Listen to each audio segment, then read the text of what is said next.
allá, yo tenía muchas ganas de filmar las ciudades, como Buenos Aires y Moscú, porque me parecía que era, no sé, eran cosas que tenía ganas de hacer, ¿no? Para contar. Y bueno, estalló la guerra y dijimos, ¿qué hacemos? Era apagar el asunto o buscar otra manera, y buscamos otra manera. Salimos a buscar cómo podíamos encontrar otros artistas que no estén en Rusia. Quizás podríamos haber ido, pero yo me asusté. No vaya a ser que después me acusen de ser espía. Vieron que había un par de periodistas que los agarraron, estuvieron presos 9 meses. No, tengo un hijo y animales a cargo, así que de ninguna manera iba a correr un riesgo. Y nos pasó que encontramos varios, pero en Estados Unidos, artistas. Y ahí empezó el dilema, que es, hey, no podemos hacer una película sobre el circo de Moscú con la mayoría de artistas en Estados Unidos. Era como un poco, se iba a leer distinto, se iba a leer de una manera que justamente le estábamos esquivando. Y bueno, y ahí seguimos adelante y bueno, no nos quedó otra que producir de nuevo esas entrevistas con otros artistas que viviesen en otros, fuera de Rusia, ¿sí? Pero no era una decisión nuestra política, digamos, al contrario, nos daba miedo la lectura de eso, ¿sí? Porque la verdad que estamos haciendo una película sobre un circo ruso y no pisamos Rusia, pero nos hubiera encantado. Terminó siendo la lectura mucho más política. Probablemente. Claro, sí. Pero no panfletaria al menos. Eso, ese también era un tema que nos interesaba cuidar bastante. Y bueno, cosas que siempre, a toda película algo le pasa. Bueno, esto fue un poquito desmesurado. Todos estos entretelones que ustedes cuentan, a la hora de ver la película, no se notan en el mejor de los sentidos, porque el resultado es muy interesante. Personalmente, siempre uno habla desde lo personal, yo advierto como 3 ejes, ¿no? Uno, como un homenaje a lo personal familiar, por los antecedentes de cada uno de ustedes. Después el enorme material de archivo, que es toda la recopilación e investigación en sí misma, y después la lectura política, ¿no?, que hacen ustedes de la cuestión. Bueno, si me cuentan un poco más. Bueno, creo que fuimos aprendiendo y armando esto a medida que transcurrían los años y el camino va llevando a que uno investigue, y la perestroika era un hecho que había marcado sus vidas. Entonces teníamos que hablar de eso porque era el corte, el quiebre que se había producido en sus vidas. Pero además de eso, tuvo otras consecuencias de la perestroika. Y eso lleva a que en la película se hable también de qué pasó en ese país en esos años, ¿no? Y tenemos gente que ve eso de diferentes ángulos, como pudieron ver, gente que se exilió acá. Y a mí me pareció siempre que era interesante porque fue un fenómeno esa huida a nivel periodístico en el año 86. Y además, el circo Moscú fue, acá como en muchos otros países, un fenómeno así, pasivo, familiar. No había mucho, era como que Guerra Fría, Holiday on Ice del occidente, el circo Moscú del otro lado, y convivían en muchos lugares, y fue realmente importante, y eran como de alguna manera embajadores de un país del que se conocía poco. Entonces, si uno en la investigación veíamos fotos con Juan Pablo II, con Lady Di, con gente muy importante, porque bueno, eran un poco embajadores culturales, me parece también. ¿Cuánto tiempo en total desde que concibieron el proyecto hasta terminarlo? 5 años. 4. Bueno, porque empezás de poquitos, vamos a decir 4. Sí, 4. Desde que lo publicamos por primera vez, al día de hoy casi 5 años, pero sí, hay momentos de espera, pero básicamente yo, como dijo Saura, llegué a ella con cierto conocimiento y material de archivo y los contactos, y bueno, ahí empezamos y es una película que medio da la vuelta al mundo, porque hay entrevistas hechas en Australia, en Estados Unidos, en Alemania, en España, en Bulgaria. No, y además él tenía un montón de material, ¿no? Y también pasó que era, ¿en qué andás? No, estamos haciendo películas. Ay, pero yo tengo material, mi papá lo filmó en Super 8. Y empezó a aparecer, y hay algo que sucede, obviamente los que tenemos algunos años, que es yo iba al circo, ¿no? Que como algo que no fue un espectáculo que pasó desapercibido en lo más mínimo. Digo, es como todas las historias son, ay, me acuerdo del circo, ay, cómo estaba, como fue muy presente ese circo. Y además contamos con la ventaja que de aquella primera producción, de aquel primer equipo, todavía está viva Nelly Escliar, que fue una de las productoras, ¿no? Entonces eso también nos ayudó mucho y nos abrió su archivo de prensa, sobre todo, que tenía Nora Lafont, que era la encargada de prensa, también. Entonces se fue juntando, fueron apareciendo cosas. Y siempre pasa que cuando contás eso, todos tienen algo para contarte. Me acuerdo el número me acuerdo, como que fue, no sé, quedó presente. Saura, vos además de productora, y en este caso también cineasta, pero yo siento, por lo que vi, que afloró más la periodista investigadora. Claro, porque yo me pagué los estudios de la Facultad de Cine de Datín siendo periodista en la revista Los Domingos de Crónica. Yo hacía espectáculos en Crónica, que ahí nos conocimos, con varios también nos conoció. Entonces fui periodista mucho tiempo. Bueno, me compré los electrodomésticos, me pagué los estudios, me fui a Visual y me compré los electrodomésticos trabajando en Crónica, que yo siempre digo que fue mi escuela, porque tuve que pagar derecho de piso. Primero cubrí bailanta, después fútbol, que me tomaban el pelo todos, y después ya pude hacer otras cosas más de espectáculos, pero sí, iba a Metrópolis Bailable a cubrir la noche. La noche de Metrópolis. Ahora vas a dirigir películas, vas a hacer documentales, ya tenés otras. Sí, me gusta todo, digo, me gusta. Al igual creo que ahora, por la situación que hay de acá y del mundo, creo que el documental es como la posibilidad, ¿no? Hoy en día encarar una ficción es muy difícil. Ya venía siendo, ¿no? Cada vez se te achica todo más y creo que el documental, más allá de gustos y qué sé yo, me parece que es como el lugar donde nos vamos a ir corriendo todos. Ahí, ¿no? La verdad que me impactaste. ¿Cómo? Que me impactaste, porque me trajo recuerdos aquella época. Es lo que Yo digo. en Luna Par iba en enero, Sí. las empresas norteamericanas, carnaval en el hielo, otro año era fiesta en el hielo, mira. otro año era arcoíris en el hielo. Y en julio, circo de Moscú. Claro. Eso- No, y había una cosa en una parte que yo la cuento, no me acuerdo bien cómo era, pero me parece más, 6 días en bicicleta. Que era ir a ver gente andando en bicicleta durante 6 días, digo. Y eso era un boom, ¿o no? ¿Qué era eso? ¿6 días eran? 6 días, Sí, sí. sí, dan vueltas.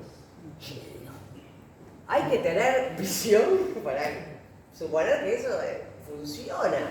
Y andaban los tipos, que hacías, me acuerdo, yo era chica, me llevaban a ver eso. 6 días en bicicleta.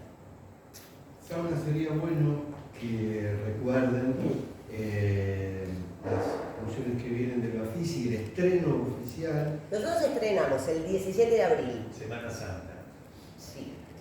Y ahora vamos a estar en Bafisi en el contexto Noches Especiales, que es el domingo 6, domingo 6, el 8, martes 8, jueves 10. De memoria no sé, pero bueno. No. En Capodelfia el 8 y el 10 y en Tusey. El Museo, la domingo. primera del Museo. Sí. Y el recorrido que puede tener la película a partir del estreno el 17 de abril. Sí, bueno, no, la estamos armando.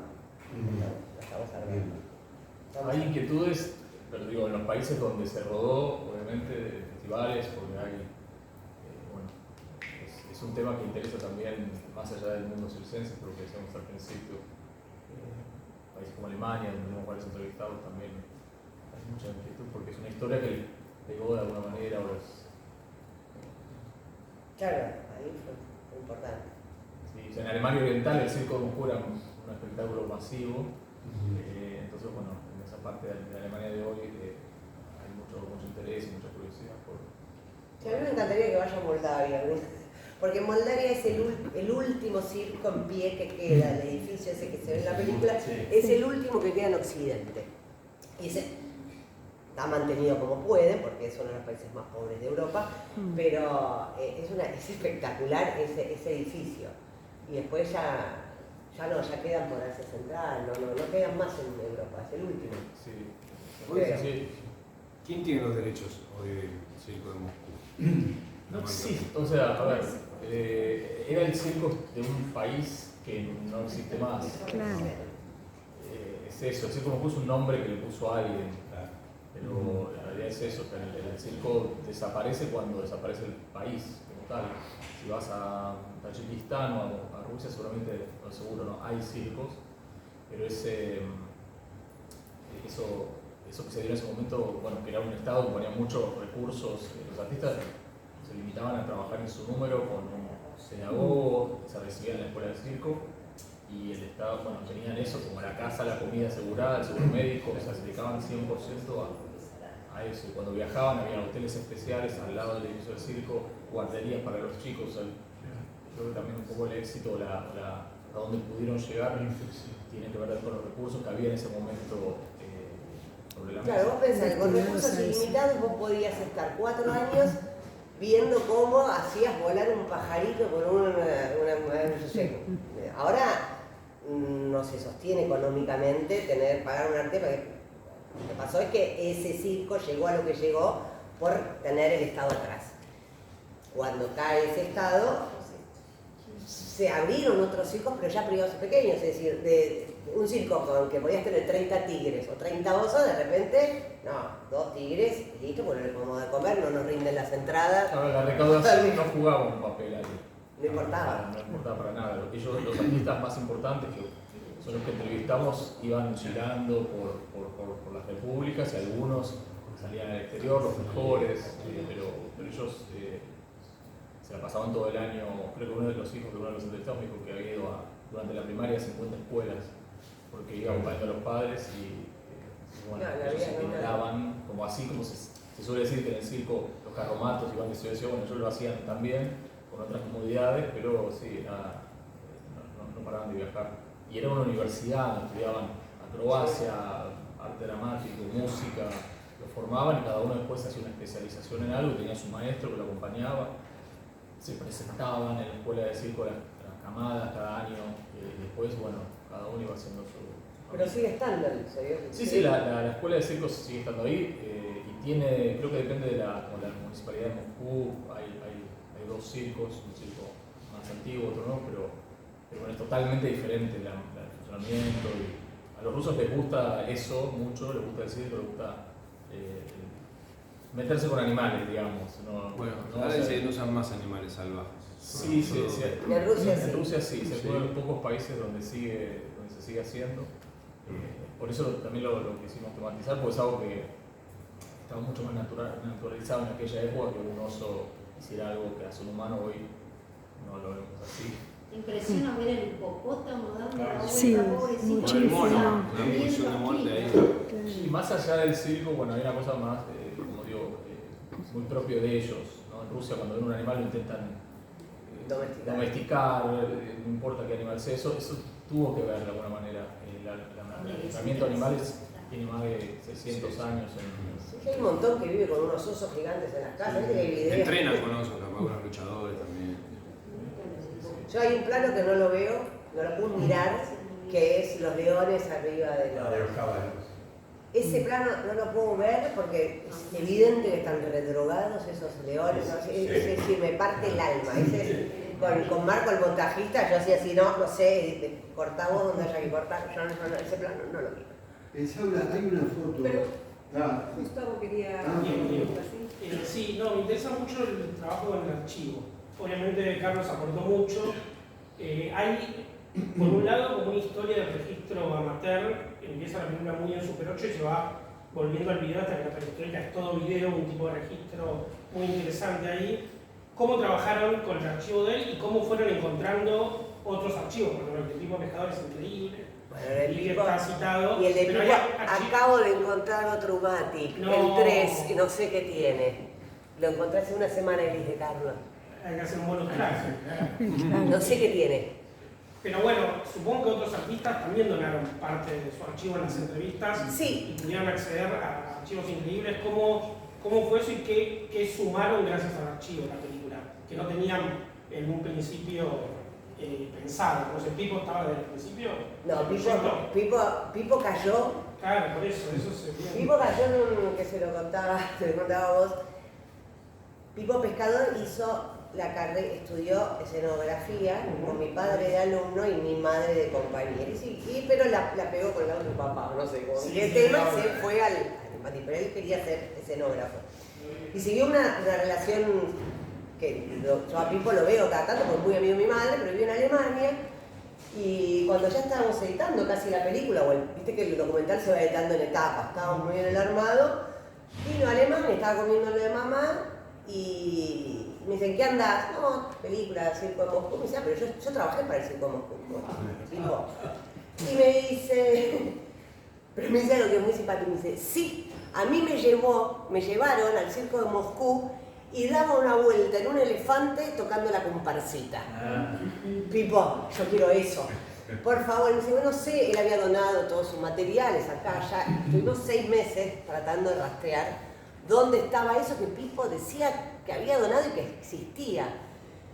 Lo dimos, bueno, es otra historia, pero logramos y aparecen estos sumatics de Pipo, que era mucho mejor de lo que él decía. De cualquier manera descubrimos que él no daba la vuelta en un elefante, o por lo menos eso no está filmado. Un camello. Un camello. Pero bueno, vieron que uno, la memoria y los recuerdos, a veces uno los tunea. Bueno, nada, y bueno, el material de Pipo aparece ahí y es espectacular, y hay muchísimo más, pero bueno, tampoco es una película sobre Pipo. Que la próxima, seguro. Tenemos material. Por favor. Bueno, yo estoy descubriendo que Pipo Pescador despierta atractivo. Es una figura rara. A lo mejor el pionero cine argentino en La Plata. Claro, pero yo no lo tenía tan en cuenta. Son muchas cosas. Claro. Yo fui coros en un disco de Pipo. Mira, ¿ves? Ahí tenés. Así empieza el documental. Porque era amiga de la hija. De hecho, hay una nota en el suplemento de conversaciones de la versión del Lolito de 3 páginas. Pero dije, no puede ser, Pipo está ahora como... Hay que reivindicar a Pipo, sí, me dio todo. Un Pipo tomando una Pepsi rusa es una carnita de la perestroika, directamente increíble. No, yo me volví loca cuando vi el material. Me volví loca porque además estaban rotos y en el lugar que me lo digitalizaban me dice, mirá, está muy roto el material. Podemos trabajar sobre partes que te interesen. Lo primero que dije, la Pepsi y Fanta. No sé si somos porque no queda la Fanta. La Fanta Pepsi y Fanta son. No, pero también está Fanta. Hay otra Fanta.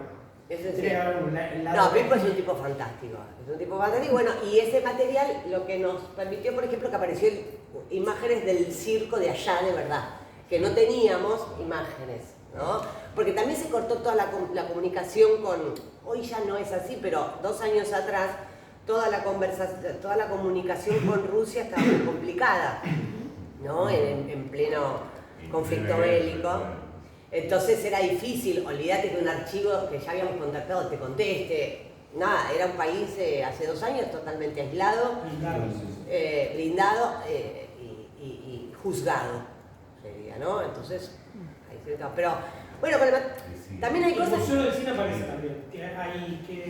Museo del Cine, claro. Sí, yo tenía una colección muy grande de Umatics y una umatiquera, un reproductor de Umatic, y bueno, doné todo al Museo del Cine pensando que ellos podían hacer algo con eso. Porque esta empresa en la que mi padre fundó, digamos, con otra persona, habían otros espectáculos, había material de televisión, cosas de cine, bueno, entonces yo doné en diferentes lugares algunas películas, y en el caso de los Umatics fueron a parar ahí porque no... Y entonces el Museo del Cine empezó a digitalizar, lo primero que se ve es cosas que hicieron ellos ahí, tenían la gente, entonces por eso el Museo del Cine aparece. Él lo donó y después se lo tuvo que pedir. Sí, exacto. Pero bueno, después lo conserva, lo digitaliza y lo difunde. ¿El material en fílmico Super 8 usaron? Super 8, tenemos un Super 8, sí. Sí, hay como VHS, hay como un festival de materiales, de soporte de archivo, porque hay de todo. Pero ese el Super 8 que hay es porque un amigo dijo, che, mi viejo filmaba. Bueno, dale. Y está buenísimo lo que Super 8. Para mí me encanta, digo, como... Paula, hay una imagen muy linda tuya que está en el link de prensa, Sí. que tiene que ver con tu papá en el circo y vos, cuando Claro. tenías, no sé si 6 años o 4 No, años. es que sí, uno que estoy con... Claro, es una de esas... Me soltaban ahí. Claro. Claro. ¿Y qué recuerdo tenés? Porque uno dice el circo Moscú y asocia con Luna Par, y ahora, perdón, Luna Par ahora está a punto de, a lo mejor de desaparecer. No va a desaparecer, tengo el dato. Esperemos que no. Ya lo averigüé. Supuestamente lo remodelan, no. Esperemos que no. Hay una concesión de una empresa de Estados Unidos, no. Ah, bueno. No, porque para demolerlo, si no recuerdo, necesita la firma como de, porque es monumento histórico o algo así, necesita la firma como de ciudad y de no sé qué más, patrimonio, y no va a pasar. No, lo remodelan por suerte. Y esos recuerdos que vos tenés ahí en Luna Par, con tu papá, con el circo de... cuando vos veías todas esas imágenes, ¿qué te pasaba por la cabeza? O sea, para poder transmitir y plasmar esto, ¿no? Yo tengo recuerdos muy pequeños, como como cuando uno es niño, de la fantasía y de lo que ves, y era espectacular. Imagínate que poder estar ahí, el olor de los animales, me acuerdo, digo, de cómo esas cosas que te pasan y ese movimiento. Pero hay algo que no sé si tiene mucho que ver lo que voy a decir, pero había algo del movimiento y de que era algo que me pasó en otras cosas de la vida, que es, había un mundo más, mira la palabra que se llama macanudo, es decir, yo me acuerdo que yo podía ir y venir por ahí, pero no porque era ahí, porque se podía y transitar y podía salir, qué sé yo. Pongo otro ejemplo, yo estudié danzas en el Colón a los 10 años. Yo me acuerdo que podíamos ir y venir, íbamos, nos asomábamos al escenario. Eso no existe. Hoy en día, todo eso, no puedes pasar o no sé qué, o la acreditación. Sí. Se ha acercado todo, no existe una cosa mucho... Eran espacios más humanos, ¿sí? Si hoy vos te invitan, te ponen la credencial de que te invitan a un recital, en el Luna Park, vos no te podés mover de... No, es esto, la valla... Y yo recuerdo un mundo que era mucho más humano, que tenía que ver con los espectáculos y que no necesitaba la autorización, la huella digital, que el DNI, que el seguro.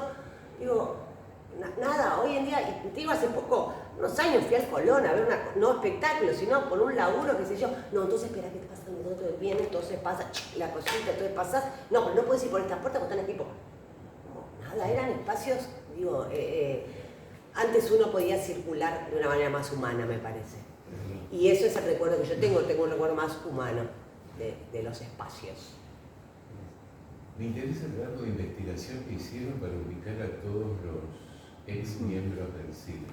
El caballero... ¿Por qué no cuentan un poco de eso? No, bueno, como decías ahora al principio, la agarró a ella esto del circo un poco chica.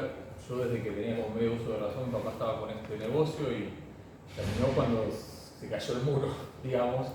Entonces en el año 90, toda mi infancia, adolescencia, desde que terminé el secundario, estuve involucrado. Entonces a cierta edad uno ya puede hacer algún contacto, comunicarse, etc. Yo viví 20 años en Europa, entonces me quedaba Rusia más cerca. Entonces iba y me contacté con esta gente. Pues bueno, también hay que decir que para ellos las giras a Latinoamérica fueron las giras de su vida. Sí. Muchos me dicen es lo mejor que me pasó en mi vida. Bueno, venía a Buenos Aires, después iban a Río de Janeiro, Copacabana, a la playa, para él venía de Rusia, de esos fríos. Era el sueño de cualquier persona ir a Río de Janeiro, actuar, o a Colombia, a Cali, o sea, era muy exótico. Entonces la gente estaba muy abierta a recibirme y muy agradecidos. Entonces bueno, ese contacto durante mi estadía tanto tiempo en Europa se fue cuidando y la verdad que fue levantar un teléfono, no es que hubo que rastrear mucho más. Era contarles que estamos haciendo esto y ellos estaban muy interesados y muy agradecidos de que alguien cuente. Realmente esto en Rusia no pasó, no hay una película que hable de esto. No puedo ser. ¿Sabes lo que me golpeó cuando empezó la